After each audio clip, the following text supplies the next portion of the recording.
Our top story this morning, South Korean prosecutors have demanded ousted former President Park Geun-hye serve 30 years in jail for her role in a massive corruption scandal that marked a stunning fall from grace for the country's first ever female leader.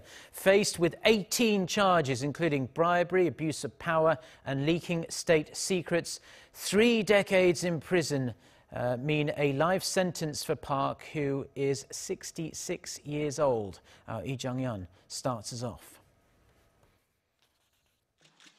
If the prosecution gets its way, former President Park Geun-hye could be spending the rest of her life behind bars.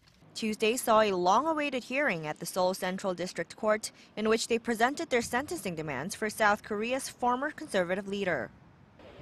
The prosecutors have demanded 30 years, which is 5 more than what had been demanded for her close confidant Choi Soon-sil. They reasoned that given the gravity of the case and that Park was the country's leader, a heavier sentencing was necessary.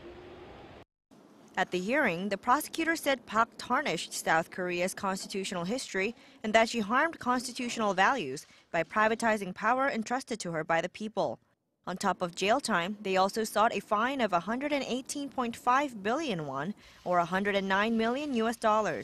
Last year, Park became the first South Korean president to be impeached and removed from office. She was indicted last April on 18 charges, including bribery and abuse of power, 15 of which she was found guilty. She was found to have accepted bribes in exchange for political favors for a number of the country's biggest conglomerates, such as SK, Samsung, and Lotte. Park is also accused of letting her longtime confidant Choi Soon-sil meddle in state affairs, even though Choi held no official post. And they are both accused of coercing businesses into paying some $73 million to 2 non-profit organizations Choi controlled. Legal experts had expected a heavy sentence for Park after Choi was sentenced earlier this month to 20 years for 13 overlapping charges. That was the heaviest sentence so far among those involved in the corruption scandal. At Tuesday's hearing, which started at 10 a.m. and wrapped up less than 5 hours later, prosecutors delivered their remarks on Park's sentencing and her lawyers delivered their final defense. Jeong-yeon, Arirang News.